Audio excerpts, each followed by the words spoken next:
Friends, welcome to masters academy YouTube channel. Last lecture में आपको हम बताए थे न्यूटन्स कॉन्सेप्ट और फिर लैप्लास करेक्शन। तो न्यूटन के द्वारा जो कॉन्सेप्ट दिया गया था जो कि एक रॉन्ग कॉन्सेप्ट था और फिर उसको करेक्ट किया गया था लैप्लास के द्वारा। उन्होंने भी एक नया फार्मूला दिया था जिसके अनुसार हमने एक्सपेरिमेंटल वैल्यू को बिल्कुल इक्वल करवाया था जो डिज़ायर वैल्यू था फ्रॉम द लैप्लास करेक्शन। चलिए उसी से हम लोग आज आगे बढ़ेंगे और देखेंगे effect of various physical parameters on speed of sound waves. तो डिफरेंट जो पैरामीटर्स होते हैं वो हमारे साउंड वेव, हमारा जो स्पीड ऑफ साउंड होगा उस पर क्या इफेक्ट करेगा वो हम लोग देखते हैं। तो सबसे पहले हमारा होगा फर्स्ट इफेक्ट ऑफ डेंसिटी और molecular weight of gases, second होगा effect of pressure, third effect of temperature, fourth effect of humidity और fifth effect of wind velocity. तो इन सारे का क्या क्या इफेक्ट होगा ये हम लोग बारी बारी से देखते हैं। तो सबसे पहले हम लोग देखते हैं इफेक्ट ऑफ डेंसिटी और मॉलिक्यूलर वेट ऑफ गैसेज। ठीक है, तो जैसा कि आपको पता है हम लोगों ने पढ़ा था कि v is equal to root under beta A by rho, और ये फार्मूला किसके द्वारा दिया गया था? ये फार्मूला दिया गया था लैप्लास के द्वारा। v is equal to root under beta A by rho, और बीटा ए किसके बराबर होता है? तो गामा पी के बराबर। तो हम बीटा ए बराबर लिख सकते हैं root under gamma P by rho. तो v is equal to root under gamma P by rho, और यहाँ से आप देख सकते हैं जो हमारा वेलोसिटी है वो इन्वर्सली प्रोपोर्शनल है डेंसिटी के। वेलोसिटी जो है वो इन्वर्सली प्रोपोर्शनल डेंसिटी के, मतलब कि v is directly inversely proportional to 1 by root under rho. अब हम लोग क्या करते हैं, दो मीडियम लेते हैं। मान लीजिए पहला मीडियम लेते हैं हाइड्रोजन का, दूसरा मीडियम लेते हैं ऑक्सीजन का। तो VH2 हम यहाँ पे एक लेते हैं VH2 क्या है? Speed of sound in hydrogen, VO2 speed of sound in oxygen. अब कंपेरिजन किया जाए, चूँकि जो वेलोसिटी है वो डेंसिटी का इन्वर्सली प्रोपोर्शनल होता है, तो वेलोसिटी ऑफ हाइड्रोजन जो है वो किसके बराबर हो जाएगा? Root under density of oxygen के। और वेलोसिटी ऑफ जो ऑक्सीजन होगा वो किसके बराबर हो जाएगा? Root under density of hydrogen के। तो हम लोग लिख सकते हैं VH2 by VO2 is equal to root under rho O2 by rho H2।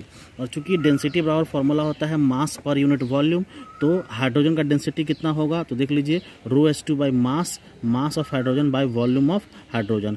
तो मास हाइड्रोजन का कितना होता है? 2 ग्राम, और वॉल्यूम कितना होता है NTP हाइड्रोजन का? वो होता है 22.4 लीटर। उसी तरीके से ऑक्सीजन का हम लोग निकाल लेंगे डेंसिटी, वो क्या होगा? Mass by volume. तो मास होता है ऑक्सीजन का 32 ग्राम, और इसका वॉल्यूम होता है 22.4 लीटर एट NTP।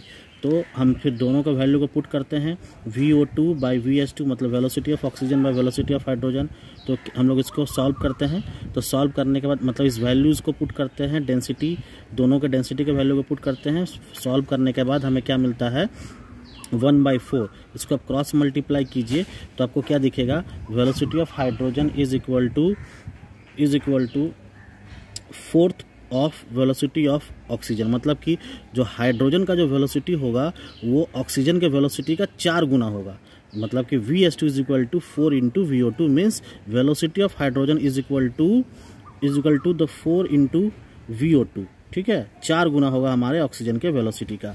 तो हमारा जो डेंसिटी का क्या इफेक्ट होगा हमारे वेलोसिटी पे? तो आप देख सकते हैं velocity is inversely proportional to 1 by root under vapour density, and velocity is inversely proportional to 1 by root under molecular weight. हम एक बार फिर से बोल देते हैं, जो वेलोसिटी होगा वो क्या होगा? Inversely proportional to 1 by root under vapour density, और जो वेलोसिटी होगा 1 by root under molecular weight. ठीक है, तो ये होगा हमारा डेंसिटी और मॉलिक्यूलर वेट का इफेक्ट हमारे साउंड पे। अब नेक्स्ट हम लोग देखते हैं इफेक्ट ऑफ प्रेशर। अगर आपको वेपर डेंसिटी का फार्मूला निकालना है तो वेपर डेंसिटी का फार्मूला होता है मॉलिक्यूलर वेट बाई 2, जिससे और ये हमारे डेंसिटी के बराबर होगा। हम लोग देखते हैं effect of pressure. Effect of pressure के लिए एक फार्मूला आप लोग जानते होंगे, PV is equal to NRT। हम यहाँ पे V0 लिए हैं। V0 हम इसीलिए लिए हैं क्योंकि V जो है वो साउंड के लिए हम लोग बार बार इस्तेमाल कर रहे हैं, तो इसलिए हम यहाँ पे वॉल्यूम के लिए V0 ले लेते हैं। ये PV is equal to NRT, PV0 is equal to NRT। P क्या होता है? P प्रेशर है, V0 वॉल्यूम है, T टेम्परेचर है, और N क्या है? नंबर ऑफ मोल्स, और R क्या है? कांस्टेंट। तो if N is equal to 1 मतलब नंबर ऑफ मोल्स के बराबर अगर 1 हो तो PV0 is equal to RT हो जाएगा, और प्रेशर किसके बराबर हो जाएगा? RT by V0। तो चूंकि हम लोग जानते हैं वेलोसिटी क्या होता है? Root under beta A by rho. Velocity is equal to root under beta A by rho, और बीटा ए किसके बराबर होता है? बीटा ए बराबर होता है रो गामा इंटू पी, जो हमारा बीटा ए होता है वो क्या होता है, गामा इंटू पी के बराबर। तो बीटा ए के जगह पे हम यहाँ पे पुट कर देंगे गामा पी बाई रो। तो v इज इक्वल टू, हम फिर क्या लिखेंगे, p का वैल्यू आप यहाँ से ले लीजिए R T by V not. तो R T by V not, और जो डेंसिटी होता है, जो आप रो देख रहे हैं, ये क्या होता है, डेंसिटी। डेंसिटी का फॉर्मूला होता है मास पर यूनिट वॉल्यूम। तो mass by volume, volume V naught. आप इसको, आप इस चीज़ को ऊपर ले जाइए, इंटू हो जाएगा। तो इंटू के फॉर्म में आने के बाद क्या हो जाएगा, gamma R T V not by V not into M. तो वी नॉट को कैंसिल कर दीजिए, तो हमारा वेलोसिटी जो होगा वो किसके बराबर हो जाएगा, root under gamma R T by M. We will be equal to root under gamma R T by M. तो यहाँ से हमें क्या पता चला कि at constant temperature pressure, at constant temperature pressure does not effect speed of sound, pressure does not effect speed of sound in the medium, ठीक है। और एट वेरिएबल टेम्परेचर, ये भी याद रखना है, at variable temperature v is directly proportional to root under p, ठीक है। तो हम लोग नेक्स्ट देखते हैं effect of temperature on sound wave, ठीक है। तो जिस तरीके से हमें मालूम है v बराबर क्या होता है, गामा p बाई रो, और किसी भी गैस के लिए हम लोग को पता है P V naught is equal to N R T, मतलब P V gamma is equal to N R T. और फॉर एन मोल, तो N mole, for N mole के लिए P V naught is equal to N R T. तो P बराबर हमारा value क्या हो जाएगा, N R T by V naught, N R T by V not. तो density rho for N mole of gas, density rho for N mole of gas, क्योंकि आपको मालूम है रो क्या होता है, मास पर यूनिट वॉल्यूम। तो हमको तो एन मोल का निकालना है, तो इंटू आप एन कर दीजिए, तो N M by V not. अब वेलोसिटी का वैल्यू क्या होता है, gamma P by rho, gamma P by rho. तो हम लोग यहाँ पे पुट कर सकते हैं पी का वैल्यू, पी का वैल्यू कितना है, N R T by V not, और मास पर यूनिट वॉल्यूम मतलब N M by V not. ये डेंसिटी का वैल्यू है यहाँ पे N M by V not. तो जो कटने वाला टर्म है उसको हम लोग कैंसिल कर देंगे, तो हमारा v का वैल्यू क्या आ जाएगा, root under gamma R T by M. V is equal to root under gamma R T by M, और v is directly proportional to root under T. यहाँ से हमें क्या पता चल रहा है, speed of sound is directly proportional to the square root of the absolute temperature, ठीक है, ध्यान रहे, speed of sound is directly proportional to the square root of the absolute temperature, means v is directly proportional to root under T. तो जैसा कि आप लोग को याद होगा, जब हम लोग एक्सपेरिमेंटल वैल्यू में हम लोग देख रहे थे स्पीड ऑफ साउंड, तो आपको बताया गया था कि 0 डिग्री सेल्सियस पे कितना टेम्परेचर होगा, और जैसे आप टेम्परेचर बढ़ाइएगा तो हमारा स्पीड ऑफ साउंड भी बढ़ेगा। तो यहाँ से आई होप कि आपको क्लियर हो गया होगा कि हमारा जो स्पीड ऑफ साउंड है वो बढ़ता है जब हम लोग टेम्परेचर को बढ़ाते हैं, ठीक है। तो मान लीजिए कि velocity of sound eight T degree Celsius कितना हो जाएगा, देखिए इसको हम लोग इस तरीके से लिखते हैं, V T degree Celsius is equal to speed of sound at temperature T degree Celsius, V 0 degree Celsius speed of sound at temperature 0 degree Celsius. तो ये हमारा इक्वेशन क्या निकल के आएगा, V T degree Celsius by V 0 degree Celsius is equal to root under temperature T, root under T by T by T का मतलब हुआ temperature at T degree Celsius by temperature at 0 degree Celsius, ठीक है। तो इसका मतलब ये हुआ speed of sound increases with increase in temperature. तो जैसे जैसे हमारा टेम्परेचर इंक्रीज करेगा तो हमारा स्पीड ऑफ साउंड भी क्या होगा, वो भी इंक्रीज करेगा। चलिए नेक्स्ट हम लोग देखते हैं thermal coefficient of air, thermal coefficient of air ये किसके लिए है, for the speed of sound, क्योंकि हम लोग देख रहे हैं किस तरीके से हमारा साउंड पे इफेक्ट होता है अलग अलग पैरामीटर्स के द्वारा। तो देखिए it's increases in the sound speed with each rise in temperature, ठीक है, etch 1 degree Celsius rise in temperature. तो जैसे कि आपको मालूम है कि हमारा टेम्परेचर जैसे जैसे बढ़ेगा तो वैसे वैसे हमारा साउंड भी बढ़ेगा। तो यहाँ पे साफ लिखा हुआ है it's increase in sound speed of sound with each 1 degree Celsius rise in temperature, मतलब कि हमारा साउंड का स्पीड इंक्रीज करेगा जैसे जैसे 1 डिग्री सेल्सियस का भी टेम्परेचर राइज करेगा। तो हम लोग इसके लिए एक इक्वेशन जानते हैं जो कि हम लोग हीट में पढ़े हैं, alpha is equal to V T minus V 0 by T degree Celsius, ठीक है, क्योंकि v is directly proportional to t, आपको मालूम है v is directly proportional to root under t, अभी हम लोग पढ़े थे। तो vt बाई vo, vt का मतलब velocity of sound eight T degree Celsius and velocity of sound eight 0 degree Celsius, और ये किसके बराबर हो जाएगा, root under t by t0। तो vt बाई vo वो कितना हो जाएगा, root under t plus 0 degree Celsius by 0 degree Celsius. तो vt by v0 is equal to root under, चूंकि 0 डिग्री सेल्सियस के बराबर हम क्या लिखते हैं 273 डिग्री, तो root under T plus 273 by 273। अब इस रूट अंडर को हम लोग 1/2 भी लिख सकते हैं। VT/V0 is equal to 1 + T/273 का पावर 1/2, इसको ऐसे भी लिख सकते हैं। अब इस पर हम लोग बाइनोमियल अप्रोक्सीमेशन लगाएंगे तो VT/V0 इज इक्वल टू 1 + ये जो 1/2 है ये यहाँ पे चला आएगा फ्रॉम बाइनोमियल अप्रोक्सीमेशन, और 1/2 × T/273।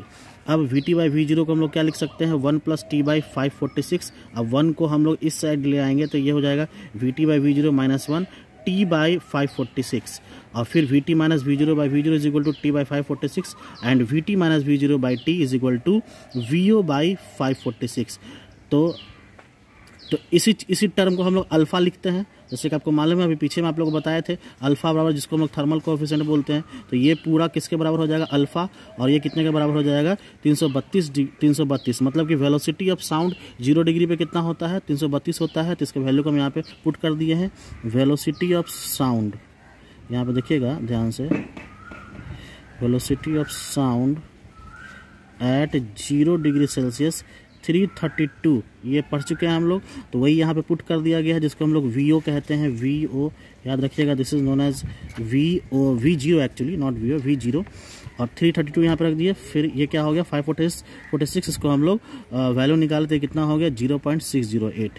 तो अल्फा इज इक्वल टू 0.608 और अल्फा विल सिमिलर टू 0.61। इसको हम लोग क्या लिख सकते हैं, 0.61।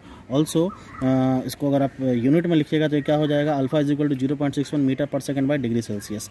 तो एट 20 डिग्री सेल्सियस 0.61 को इंटू कर दीजिए 20 से, तो ये 12 हो जाएगा। तो इसका मतलब 0 डिग्री सेल्सियस वाला वैल्यू कितना था, 332। अब 12 को जोड़ दीजिए तो ये कितना हो जाएगा, 344। तो यहाँ से भी आप लोग क्या कर सकते हैं, वेलोसिटी ऑफ साउंड को निकाल सकते हैं जैसे हमारा टेम्परेचर इंक्रीज करेगा। चूंकि आपको पता है 20 डिग्री सेल्सियस पे 344 होता है, जो कि हम लोग एक्सपेरिमेंटल वैल्यू में देखे थे। तो यहाँ से भी इसके वैल्यू को हम निकाल सकते हैं।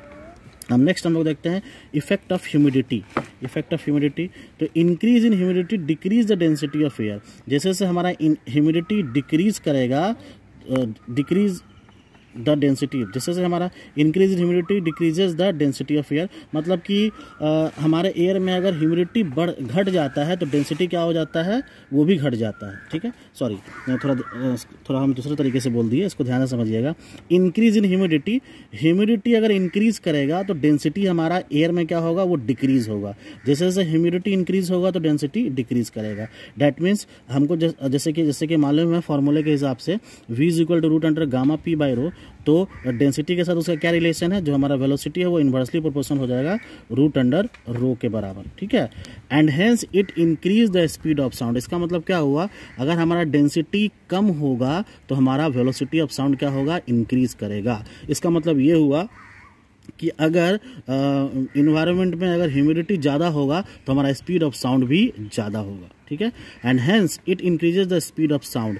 In dry air we have less speed of sound, while in humid air speed of sound is higher। ठीक है, तो यहाँ से आपको पता चल रहा होगा कि ह्यूमिडिटी वाले एयर में हमारा स्पीड ऑफ साउंड क्या होता है, वो ज़्यादा होता है। और क्यों होता है, क्योंकि डेंसिटी उस एयर में क्या हो जाता है, कम जाता है। ठीक है, तो इस तरीके से ह्यूमिडिटी का इफेक्ट हो जाएगा। अब इफेक्ट ऑफ विंड वेलोसिटी के लिए तो मान लीजिए ये यहाँ पे कोई ऑब्जर्वर है, ये कोई ऑब्जर्वर और यहाँ पे कोई सोर्स है। ऑब्जर्वर का कहने का सेंस हुआ कि जो सुन रहा है, और सोर्स का मतलब हुआ जहाँ से वो आवाज़ आ रहा है।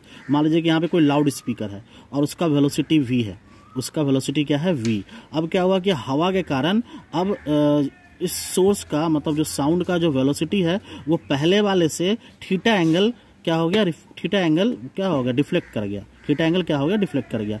तब हमारा जो साउंड होगा, मतलब ऑब्जर्वर को जो साउंड सुनाई देगा वो कितने स्पीड से, V + VW cos थीटा।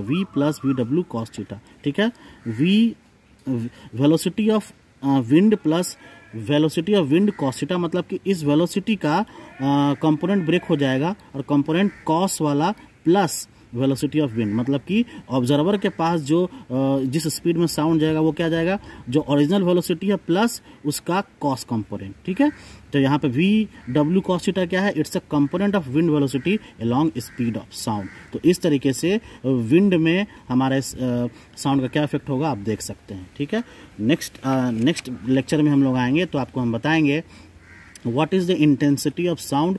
और ये जो आज कंप्लीट आपको बताया, ये हम आपको बताया कि हमारे साउंड वेव में, स्पीड ऑफ साउंड में वेरियस पैरामीटर्स का क्या क्या इफेक्ट हो सकता है। इस वीडियो को बार बार आप देखें, जितने भी डेरिवेशन है उसको बार बार देखें। अगर कुछ नहीं समझ में आए तो आप कमेंट करके पूछ सकते हैं। आज के लिए इतना ही, थैंक यू।